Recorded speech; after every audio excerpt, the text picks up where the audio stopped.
우리 다 같이 말씀을 봅니다. 출애굽기 5장 15절부터 18절까지의 말씀, 어떤 내용이 있는지 출애굽기의 말씀을 같이 읽습니다. 같이 시작. 이스라엘 자손의 기록원들이 가서 바로에게 호소하여 이르되, 왕은 어찌하여 당신의 종들에게 이같이 하시나이까? 당신의 종들에게 집을 주지 아니하고 그들이 우리에게 벽돌을 만들라 하나이다. 당신의 종들이 매를 맞사오니 이는 당신의 백성의 죄니이다. 바로가 이르되, 너희가 게으르다 게으르다. 그러므로 너희가 이르기를, 우리가 가서 여호와께 제사를 드리자 하는도다. 이제 가서 일하라. 집은 너희에게 주지 않을지라도 벽돌은 너희가 수량대로 바칠지니라. 아멘, 아멘. 잔인한 세상이 펼쳐지는 것 같은데, 이런 세상 속에서 치열하게 전쟁을 치르시다가 오신 우리 귀한 형제자매님들, 그리고 또 초청받아 오신 태신자 모든 분들 주님의 이름으로 축복하고 환영합니다. 이 세상 속에서 우리가 살아가며 우리에게 간절하게 필요한 것이 있다면 아마 하나님의 사랑이 아닐까라는 고백을 해봅니다. 우리의 힘과 능력은 미력하기 그지없거든요. 하지만 살아야 하고 이겨내야 되고 견뎌야 되는 것이 우리의 삶의 모습 속에 들어가 있습니다. 이 세상을 이길 수 있는 길, 견딜 수 있는 길, 우리에게 무엇이 필요할까? 그래서 사랑으로 여러분들을 초대합니다. 오늘 제목은 사랑으로의 초대로요, 제 사랑이 아니고 전능하신 하나님, 우리를 극진히 사랑하시는 그 하나님의 사랑으로 여러분들 모두를 초청합니다. 이 사랑 가운데 거할 때 우리가 다시 한 번 더 힘을 얻고 주의 뜻을 받들어 걸어갈 수 있고요, 또 새 힘 가운데서 하나님과 함께 동행하며 이 세상을 능히 이기며 걸어가는 귀한 삶이 될 것이라 믿고, 오늘 그 사랑이 어떠한지 하나님의 그 사랑으로 다시 한 번 더 돌아가는 시간, 우리가 식상해질 때가 있거든요. 느슨해질 때가 있고 잊어버릴 때가 있습니다. 하나님의 사랑이 얼마나 간절하고 애달픈 것인지 잊고 살아가다 보면 내 힘으로 살아가려고 할 때가 많거든요. 그래서 지치고 상하고 힘겨울 때가 참 많습니다. 그게 여러분들의 이야기만이 아니라 제 이야기이기도 하거든요. 목사인 저도 똑같이 끊임없이 하나님께로 돌아가는 삶이 이루어지지 않으면 언제 어느 때 무너질지 모르는 삶이기에 늘 주님을 생각할 수밖에 없고, 오늘은 그 하나님이 어떤 분이신가 하나님 자랑을 좀 하려고 합니다. 하나님 자랑이 제대로 이루어지기 위해서는 우리가 살아가는 세상이 어떤 곳인지, 왜 사랑으로의 초대가 필요한지 한번 같이 나눠봐야 될 필요가 있을 것 같습니다. 얼마 전에 암으로 투병하고 있는 자매님과 전화통화를 하면서 이제 간간히 통화하면서 기도하고 경과가 어떠한지 같이 나누고, 그러면서 또 주님의 사랑을 또 누리기도 하는데, 이 자매님의 고백 속에는 전에는 이랬다, 암 진단을 받기 전까지는 이랬다, 근데 암 진단을 받고 나서는 이렇다라고 고백하시면서 하나님의 사랑을 또 고백하는데, 암 진단 받기 전에 갑작스럽게 이제 암으로 진단받는 그 일이 있기 전에는 그래서 하나님을 향해서, 그리고 이 개인적인 삶을 통해서도요, 이렇게 살펴보다 보면 본인이 삶을 살아가면서 가장 중요하게 초점을 맞추며 살아갔던 것이 하나님이 아니고 자신의 삶이었다고 얘기를 합니다. 자녀들을 키우고 남편을 돕고 가정을 이끌면서 초점은 온통 가정과 자녀들 그리고 삶에 초점이 맞춰졌고요. 그러다 보니까 이제 하나님을 향하여 사역을 안 하는 건 아닌데 선이 그어져 있었다는 거예요. 여기까지만, 나는 여기까지 하는 거야. 여기까지 하나님께 하는 거고 내 삶을 또 바르게 이끌어가는 거고, 아마 우리의 많은 부분도 그러지 않을까라는 생각이 들어요. 하나님께는 여기까지 선이 딱 정해져 있고, 또 내 삶은 또 내 삶대로 초점을 맞춰서 가는 것, 그렇게 이제 살아가면서 이게 삶이야 라고 생각하며 치열하게 정말 살아왔다고 얘기를 합니다. 그런데 어느 날 갑자기 정말 반갑지 않은 청천벽력 같은 소식, 암진단이 떨어진 거죠. 정말 갑자기였습니다. 갑자기 암진단, 건강하게 살다가 갑자기 쇼크가 왔는데 그게 암진단으로 떨어진 거죠. 암진단인데도 그게 4기 말이라고 의사 선생님들이 얘기하셨다는 거예요. 4기 말이면 이건 거의 끝이거든요. 끝이라는 얘기. 그럼 결국 절망적인 그런 상황이 벌어지는데, 그리고 얼마 전에는 10차 항암 진단까지, 치료까지 이제 끝났습니다. 얼마 전에 10차까지 갔다는 얘기는 짧은 시간이 아니라는 얘기죠. 10차 항암 치료가 끝나고 10차 항암 치료 들어가기 전에 이제 9차가 끝난 다음에 이제 잠시 통화를 한 거거든요. 통화를 하면서 얘기를 나누는데 근데 누가 환자인지 모를 지경으로 통화를 나누는데 제가 환자 같아요. 그분이 환자가 아니라 제가 환자 같다는 느낌이 들었어요. 얘기를 간증을 하면서 고백을 하는데, 그 전까지는 왜 그렇게 치열하게 살았는지, 정말 본질을 잃고 초점을 맞춰야 될 것이 무엇인지도 모르고 그냥 인생을 살아왔던 것 같더라고. 그런데 이제는 투병을 하면서 밤하늘을 바라보는데 그렇게 아름답고 행복할 수 없다는 거예요. 하나님께서 나를 포근하게 감싸주시는 것 같고, 나를 품어주시는 것 같고, 그리고 사랑한다라고 고백하시는 것 같고, 밤하늘을 바라보는데요, 그렇다는 거예요. 그리고 낮에 길을 걸으면서 이제 꽃들을 보고 풀들을 보고 나무를 보는데, 천지를 창조하신 하나님의 그 사랑이 그 안에 가득히 들어차서 자신에게 고백하고 있는 것 같은 느낌이 들더라는 거예요. 그 얘기를 들으면서 이 나보다 훨씬 낫구나, 그런 생각이 푹 들어가면서, 그리고 또 하는 고백이 정말 이 하나님의 사랑이 너무도 크게 느껴져서, 너무도 간절하게 느껴져서, 하나님께서 왜 이렇게 나같이 보잘것없는 거에게 집중을 하시나, 왜 나만 바라보고 계시나, 그런 마음이 들 정도로 하나님의 사랑이 거대하게 느껴지기 시작했다는 겁니다. 그러면서 한 가지 고백하는 게 뭐냐면요, 이제 일상으로 돌아가게 되면 이런 하나님과의 뜨거운 만남을 잃어버릴까봐, 또 일상에 파묻혀가지고 잃어버릴까봐, 이게 너무도 좋고 이게 감격스러운데 이걸 잃어버릴까봐 미리 걱정을 하고 있는 그 모습을 보면서, 하나님과 회복되어져 가는 것, 질병이 문제가 아니더라는 거예요. 이제 그 자매는 자신이 뭐 맺기다 이런 것이 중요한 것이 아니라, 하나님과의 이 관계가 너무도 좋아서 죽든지 살든지 그게 중요한 것이 아니라, 하나님과의 이 아름다운 관계를, 이 귀한 새로운 만남을 깊이 있게 가져가며 평생을 걸어가기를 간절히 소망한다는 그런 마음이 가득 들어차 있는 것을 보면서, 하나님과의 새로운 만남, 하나님을 다시 느끼는 것이 얼마나 소중한 것인가를 깨달으면서요, 그 전화통화를 끊고 이제 저녁 때 밤에 집으로 돌아가면서, 저도 치열하게 살고 있는 중이거든요. 우리도 치열하게 살고 있고요, 세상 속에서 밤하늘 한번 제대로 쳐다볼 여유도 없이, 꽃 한번 즐길 여유도 없이, 뒤에 꽃무릇, 그 상사화라고 얘기하죠, 저 뒷길로 걸어가면 상사가 쫙 피었었는데, 9월 달쯤에 피었었는데, 그렇게 아름답게 피어 있는데도 그냥 지나가 버리는 거예요. 그 아름다움을 누리지도 못하고 머릿속에는 가득 들어차 있는 뭔가가 있어서. 그러면서 이제 그날 통화가 끝나고 저녁 때 집으로 이제 교회에서 퇴근하면서 밤하늘을 바라보면서 이렇게 고백했습니다. 아버지 사랑합니다. 제가 잊고 살아서 참 죄송합니다. 아버지 사랑합니다. 정말 사랑합니다. 아버지 좋으시지요? 또 이렇게 사랑을 회복해서 좋으시죠? 그래 고백하며 걸어갔는데, 아마 우리도 그와 같이 한번 고백해 볼 필요가 있지 않을까. 자, 하늘이 있네요. 자, 위를 보시면서, 하늘이 또 마침 있네요. 밤하늘이 아니라 조금 아쉽지만 불을 끌 수는 없고요. 자, 하늘을 쳐다보면서 우리 한번 이렇게 고백해 보십시다. 아버지 사랑합니다.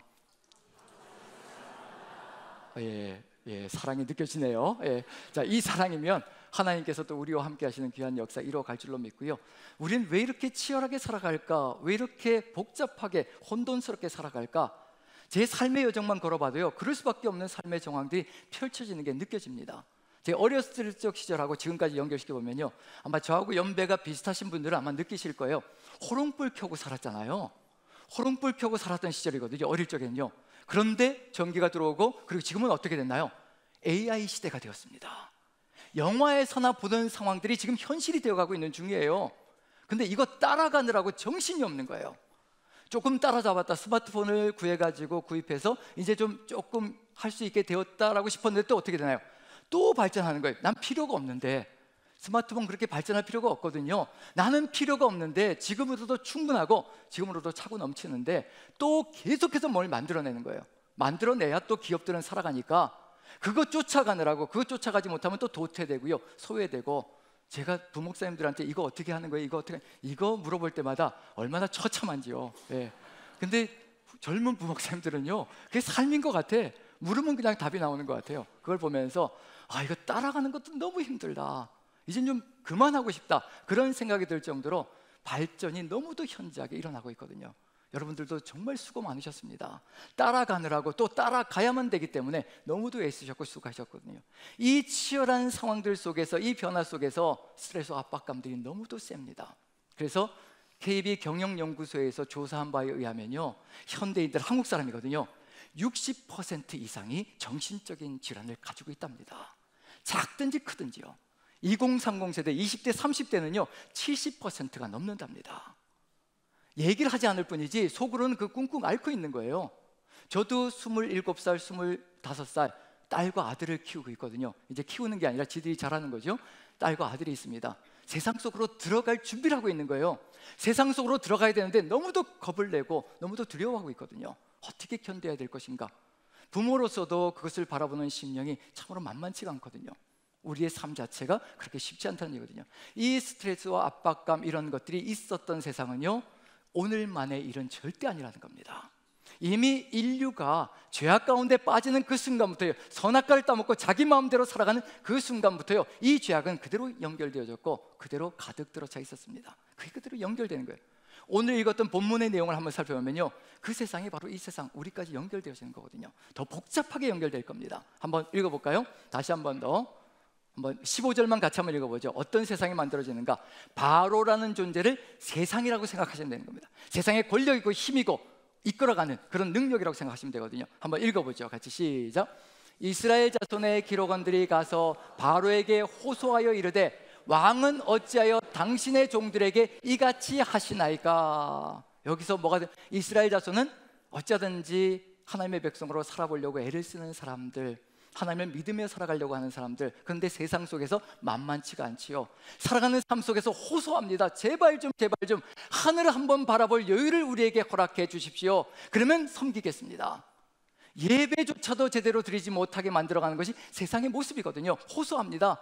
우리가 제대로 살기 위해서는 일하는 것이 첫째가 아니라 하나님을 예배하는 것이 우리의 삶의 1순위인데, 그 예배가 하나님을 만난 그 감격과 감동이 세상 속에서 우리를 살아가게 만드는 힘이 되고 동력이 되는데, 그걸 다 끊어버리고요, 일만 하라고 하는 겁니다. 호소하는 거예요. 제발 우리가 살 수 있는 길을 열어주십시오. 제발 조금만 하나님을 바라볼 수 있게 도와주십시오. 밤하늘 한번 바라보면서 하나님을 찬양할 수 있는 시간 정도의 여유를 우리에게 허락해 주십시오. 근데 세상은 어떠한가요? 그렇게 고백을 하며 그렇게 부탁을 했거든요. 그런데 바로는 뭐라고 해요? 이런 지하에 거절하는 겁니다. 이런 지하에 거절하고 무엇도 주지 않겠다고 하면 지푸라기도 주지 않겠다라고 얘기합니다. 벽돌을 만들고 있는 중이거든요. 벽돌을 만들고 있는데 바로가 집은 공급해 줬거든요. 자, 벽돌을 만들 때 진흙을 가지고 이겨가지고요, 거기에 지푸라기를 넣어서 같이 이겨서 벽돌을 만들면 상당히 강도가 세진다고 합니다. 그 지푸라기가 그 썩은 이 잎들이요, 그리고 또 이 지푸라기 풀들이요, 그 안에서 썩으면서 화학 성분이 분출된다고 합니다. 이 화학 성분이 분출되면서 그 화학 성분이 흙을 더 단단하게 결속시키는 역할을 한대요. 그래서 집을 넣어서 만들면 벽돌이 더 단단해진다고 합니다. 그런데 우리에게 조금 여유를 주셔서 하나님께 예배드릴 시간을 허락해 주십시오라고 얘기하자, 세상에 얘기하자, 뭐라고 해요? 너희가 게을러서 그렇다? 그러니까 너희들에게 집도 주지 않을 테니까 집도 너희들이 거두어가지고 거기다 벽돌에 넣어서 벽돌을 만들라고 얘기를 합니다. 그리고 뭐라고 하냐면 18절 보시면요, 17, 18절 한번 읽어보죠. 같이 시작.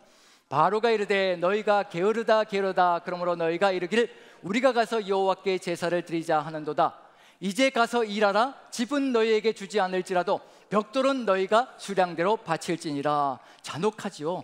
집을 주지 않을지라도 너희가 집을 거두는 시간까지 다 할애해가지고 벽돌 수량은 똑같이 만들어내라는 겁니다. 이 사람의 재능과 능력이라는 것이요, 다 다르거든요. 그런데 무엇을 하라고 강요하고 있냐면 벽돌을 만들라는 거예요. 세상이 벽돌을 필요로 하니까 벽돌을 만들라는 겁니다. 한번 생각해 보시죠. 저도 세상 속에서 살아가면서요, 어떤 삶을 살았든가 적성이고 뭐고 다 필요 없더라고요. 살아야 되니까. 고등학교 때 적성이고 뭐고 필요 없이 적성을 누가 검사해 주나요? 저희 고등학교 때 그냥 세상 속에서 살아가기 위해서 전공을 택하는 거죠. 공학이 적성에 안 맞는데도 불구하고 공학을 택해야만 됐던 그 삶의 현장들, 그런 것이 우리의 삶 속에 있거든요. 그런 길을 걸어갔고, 그러면서 그 삶 속에서 얼마나 그것이 버거운 것인가도 깨달아봤고요. 왜냐하면 벽돌을 만들어야 세상 속에서 살아갈 수 있으니까. 우리 각자가 가지고 있는 재능이 있거든요. 하나님께서 부여해 주신 재능들이 있습니다. 그런데 지금 우리 아이들도 어떤가요? 그 재능 따라서 전공을 선택해서 자신의 삶을, 그 재능을 아름답게 펼쳐가는 삶을 살아가는 것이 아니라 이 전공을 택하면 졸업한 다음에 직장에 취업을 잘할 수 있을 것이라는 것을 목표로 두고 전공을 선택하는 경우들이 상당히 많습니다. 왜냐하면 세상이 그걸 원하기 때문에, 세상이 벽돌을 원하기 때문에, 다른 것을 원하는 것이 아니라 너의 재능을 아름답게 펼치는 것, 그걸 원하지 않더라고요. 그냥 벽돌을 만들면 된다라고. 그리고 또 수량을 잘 만들어내면 칭찬을 받을 것이로되 너의 실적과 업적이 제대로 이루어지면 칭찬을 받을 것이로되 그렇지 않으면 채찍이 휘둘러지는 겁니다.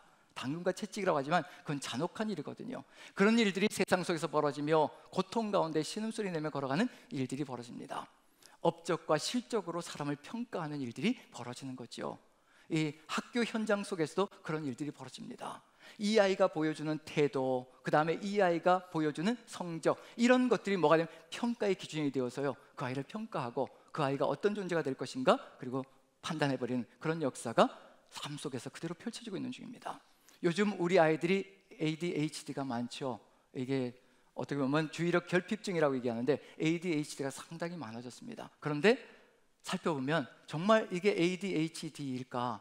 조금만 더 신경을 써주고 조금만 더 품어주고 조금만 더 이해해주고 조금만 더 들어주기만 해도요 정말 달라지더라고요.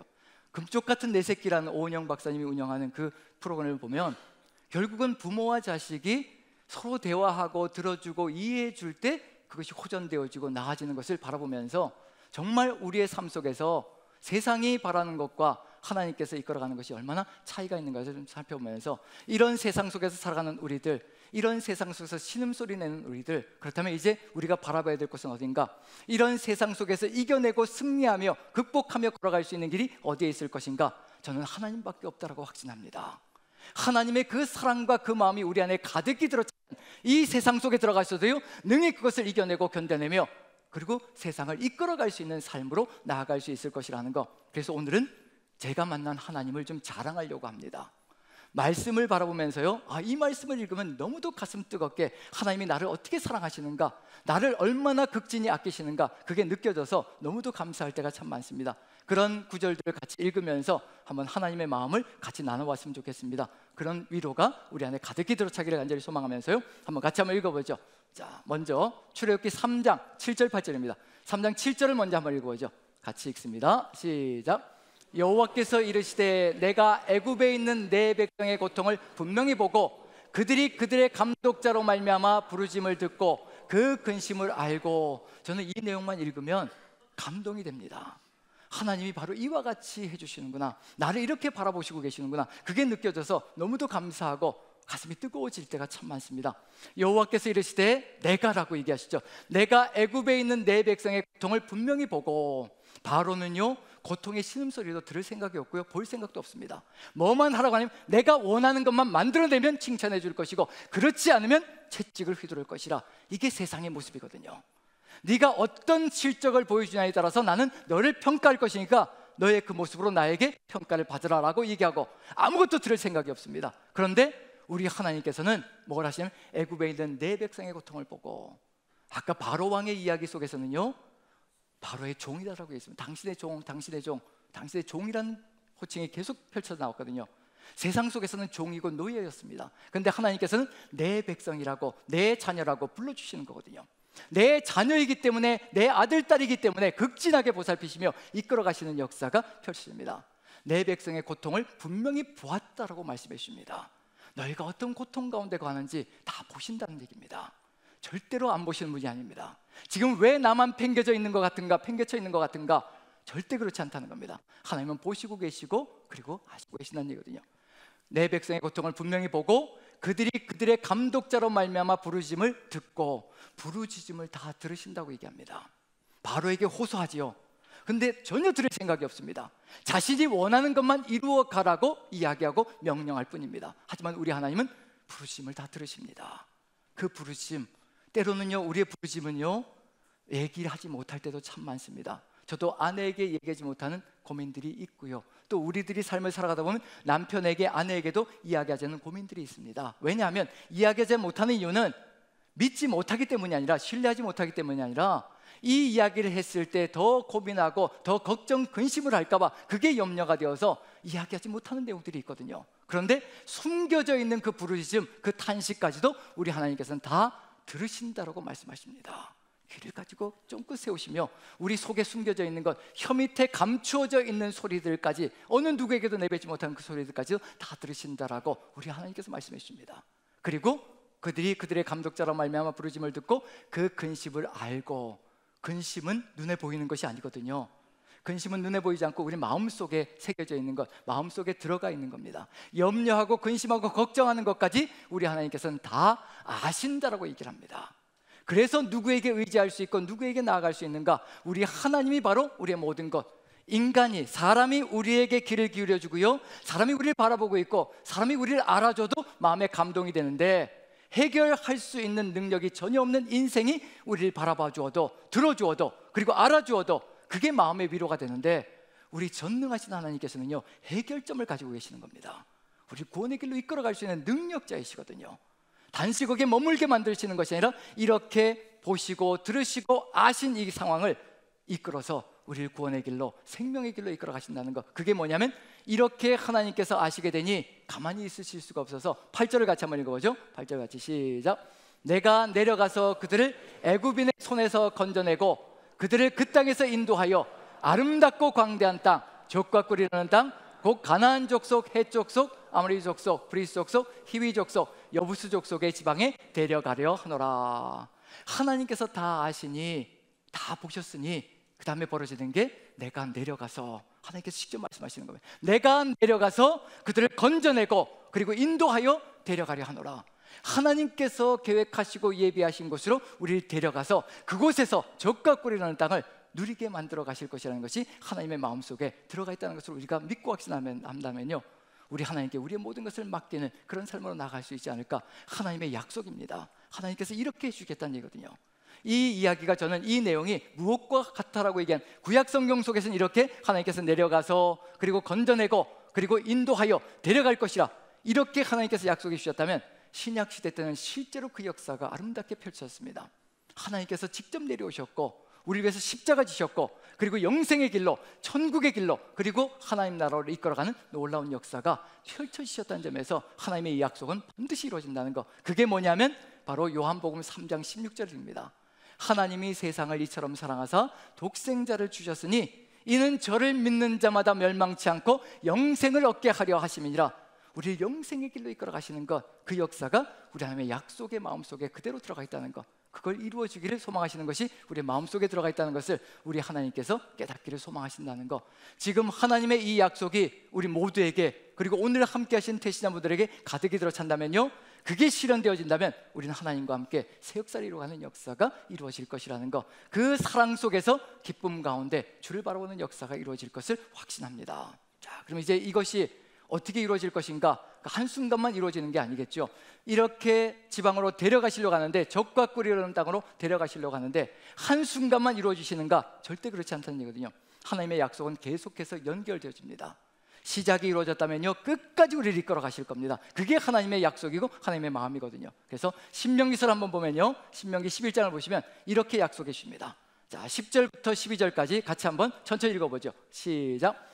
내가 들어가 차지하려 하는 땅은 내가 나온 애굽 땅과 같지 아니하니 거기에서는 너희가 파종한 후에 발로 물대기를 채소밭에 댐과 같이 하였거니와 너희가 건너가서 차지하는 땅은 산과 골짜기가 있어서 하늘에서 내리는 비를 흡수하는 땅이요 내 하나님 여호와께서 돌보아 주시는 땅이라.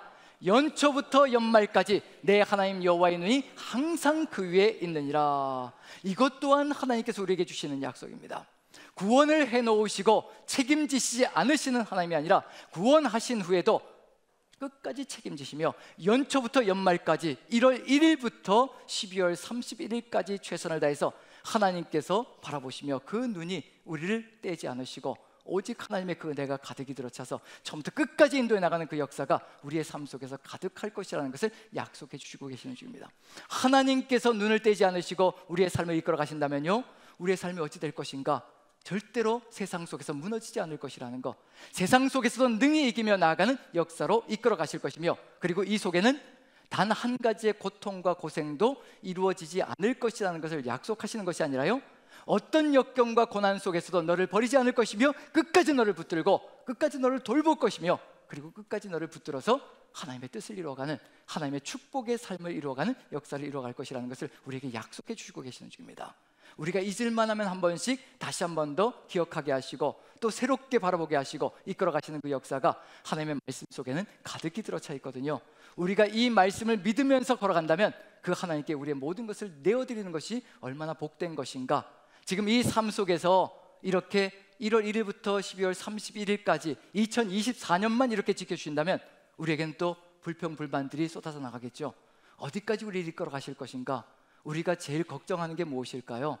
우리 OECD 국가에서 노인 빈곤율이 가장 높다고 하는 것이 바로 우리 대한민국입니다. 안타까운 일들이 벌어지는 거죠.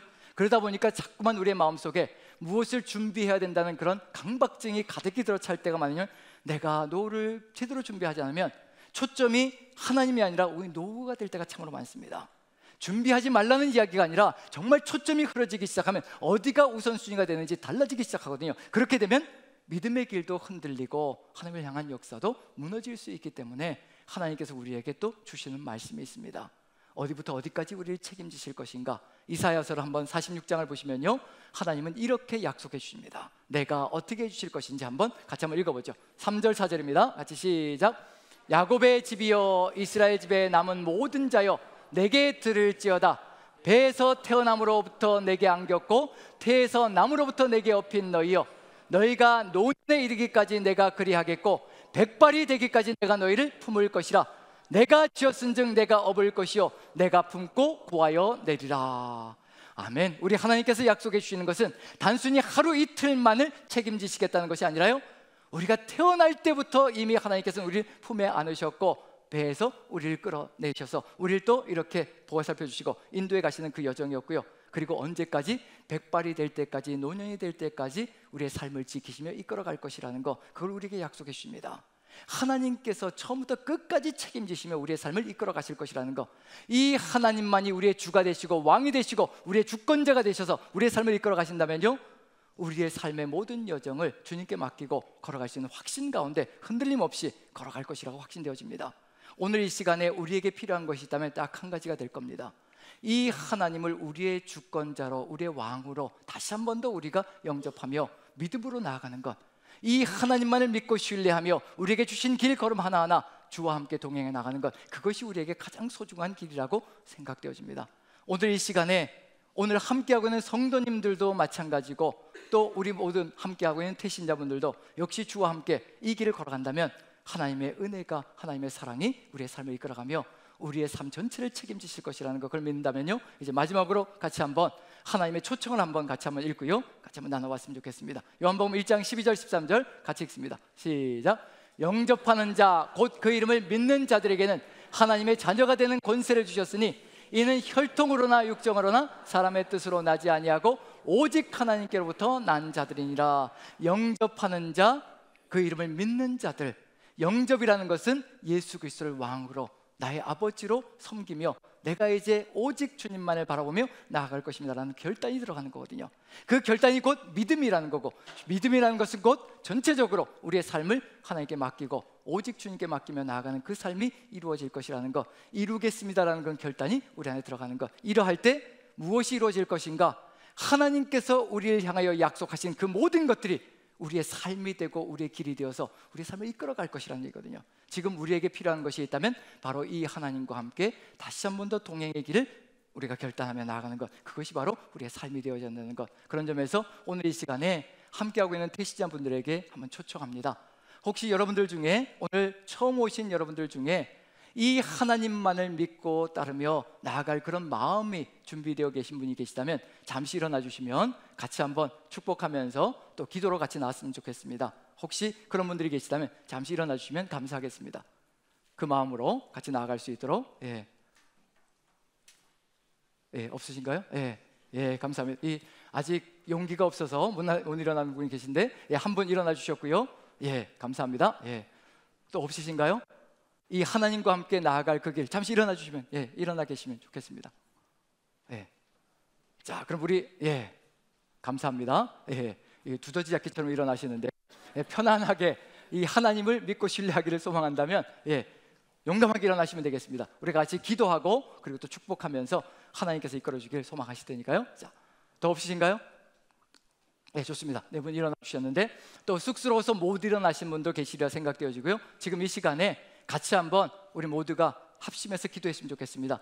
이렇게 주님의 은혜가 가득 들어차서, 주님의 역사가 가득 들어차서 오직 하나님만을 섬기며 하나님만을 구주로 섬기며 나가기를 소망하는 이 5분, 6분의 이 삶 속에 하나님께서 함께하여 주셔서 이 걸음을 인도하시고 평생을 책임져 주시옵소서. 아버지가 되어주시고 권등자가 되어주셔서 오직 이 길 걸음 가운데 주께서 인도하여 주시옵소서. 다 같이 한 목소리를 기도합니다. 사랑의 하나님, 우리 하나님께서 함께하여 주셔서 아버지, 오늘 이 시간에 대신자분들이 일어나서 주님께로 나아갑니다. 주께로 나아가는 이 발걸음을 지켜주시고 은혜 가운데 인도하여 주셔서 오직 아버지만 바라보며 아버지께 모든 것을 맡기고 나아가는 이 결단의 믿음을 주님 책임져 주시고, 아버지를 영접하는 이 마음속에 주께서 함께하여 주셔서 오직 주의 나라가 가득히 들어차게 도와주시옵소서. 오직 하나님의 역사가, 하나님의 나라가 이들의 가슴속에, 이분들의 마음속에 가득히 들어차 주와 함께 동행하는 귀한 삶이 더욱더 넓혀져 이 세상 속에서 능히 이기며 나아가는 삶이 되게 축복하여 주시옵소서. 주의 역사가 가득 들어차는 그 삶으로 주께서 처음부터 끝까지 운행하시며 인도하여 주시옵소서.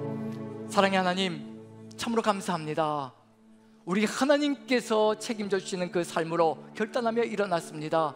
일어난 이 삶 속에 주께서 왕이 되어주시고 아버지가 되어주시며 주권자가 되어주셔서 이 한 걸음 한 걸음을 삶 속에서 인도자 되어주시어 승리케 하시고 매일매일의 여정 속에서 하나님과 함께 나아가는 삶이 될 수 있게 은혜를 더하여 주옵소서.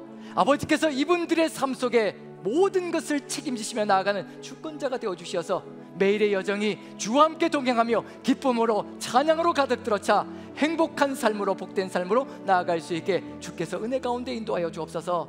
그리고 일어나지 못하신 분들도 있습니다. 아버지, 마음속에는 간절하나 일어나지 못한 분들까지도 주께서 이곳까지 인도해 주셨사오니 오직 주의 마음으로 가득 들어차 주의 은혜 가운데 주의 사람으로, 주의 자녀로 평생을 살아갈 수 있게 주께서 인도하여 주시고 구원의 기쁨으로 가득히 채워 주시옵소서. 우리 구주 예수 그리스도 귀하신 이름 받들어 감사드리며 기도합나이다. 아멘. 아멘.